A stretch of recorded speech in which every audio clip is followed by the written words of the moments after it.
Bismillahirrahmanirrahim. Assalamualaikum warahmatullahi wabarakatuh.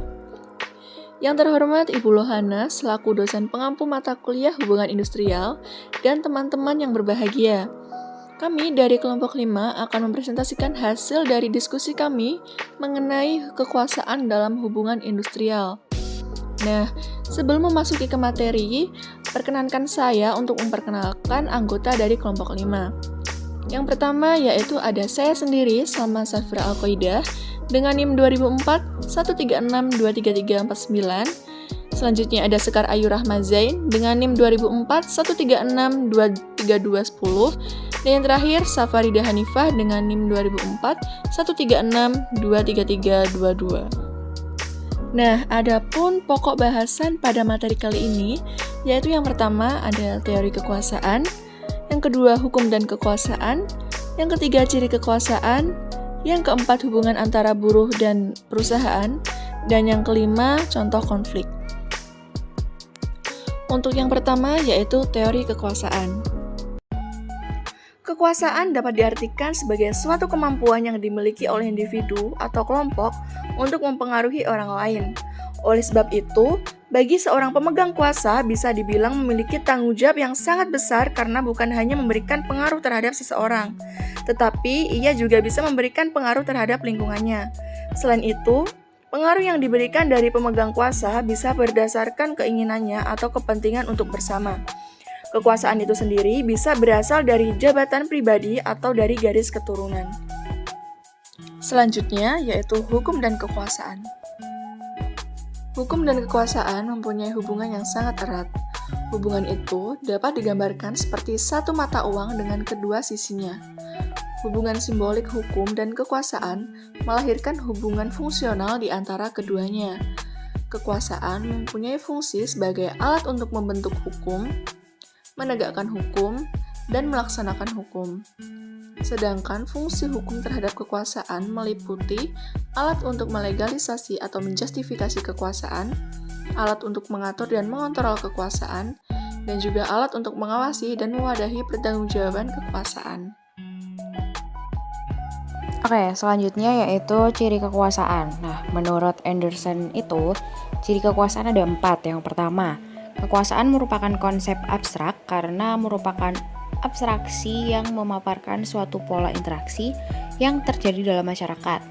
Yang kedua, sumber kekuasaan bersifat heterogen karena dapat berupa kekayaan, harta, pengetahuan, pengalaman, kedudukan dalam masyarakat, di dalam pemerintahan, dan di dalam organisasi ataupun sebagainya. Yang ketiga, pemupukan kekuasaan tidak mengenal batas karena jika sumber dayanya banyak, maka jumlah dan masing-masing sumber dapat tumbuh menjadi besar. Maka pemupukan kekuasaan dapat menjadi hal yang tidak terbatas pula secara naluriah.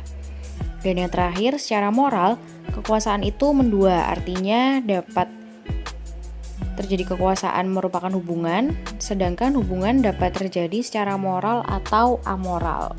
Selanjutnya yaitu hubungan antara buruh dan pengusaha. Hubungan antara buruh dan pengusaha terdapat disparitas, artinya ada bawahan dan ada atasan, ada yang memerintah dan ada yang diperintah. Nah, keadaan ini memungkinkan terjadinya perselisihan. Untuk menghindari perselisihan tersebut dibentuklah sebuah serikat pekerja. Selain itu, serikat pekerja memiliki tanggung jawab untuk melindungi dan membela anggotanya dari pelanggaran hak-hak dan memperjuangkan kepentingannya. Kemudian memperjuangkan peningkatan kesejahteraan anggota dan keluarganya dan mempertanggungjawabkan kegiatan organisasi kepada anggotanya sesuai dengan anggaran dasar dan anggaran rumah tangga. Hubungan buruh dan pengusaha diatur dalam undang-undang yang ada di Indonesia. Di antaranya yang pertama yaitu Undang-Undang Nomor 13 Tahun 2003 tentang Ketenagakerjaan yang mengatur hak dan kewajiban pekerja serta pengusaha di dalam hubungan industrial.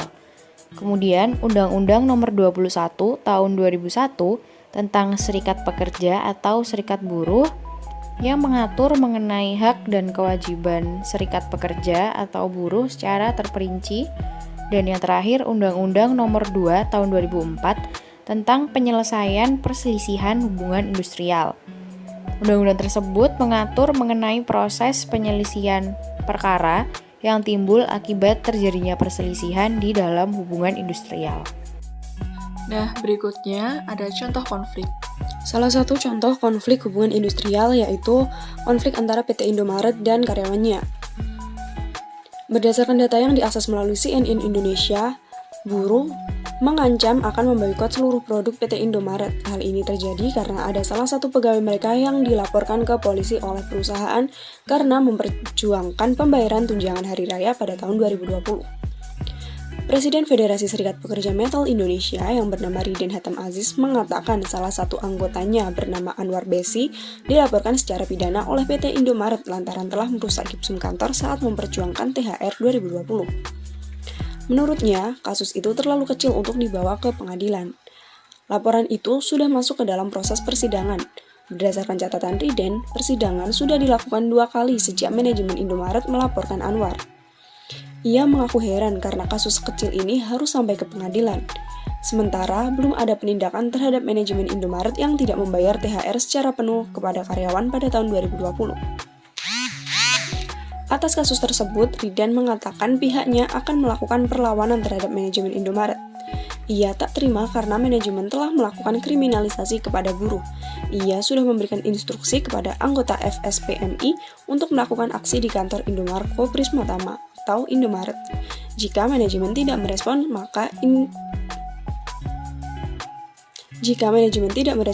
maka Riden akan menginstruksikan untuk memboikot produk Indomaret.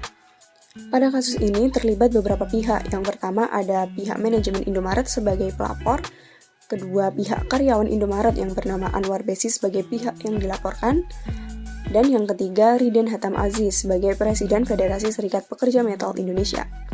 Inti dari perselisihan ini, buruh mengancam akan memboikot seluruh produk PT Indomaret. Hal ini karena ada salah satu pegawai mereka yang dilaporkan ke polisi oleh perusahaan karena memperjuangkan pembayaran tunjangan hari raya.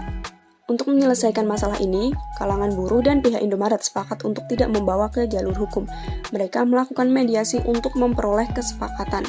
Dalam kesepakatan tersebut, Anwar Besi dijanjikan untuk dipekerjakan kembali di Indomaret sesuai dengan posisi yang ada, dan serikat buruh pun akan menghentikan aksi boikot terhadap Indomaret. Dengan terbentuknya kesepakatan tersebut, maka berakhir pula kasus serikat buruh melawan Indomaret. Nah, baik, itu tadi merupakan pokok bahasan terakhir mengenai kekuasaan dalam hubungan industrial sekaligus penutup presentasi kita pada kali ini.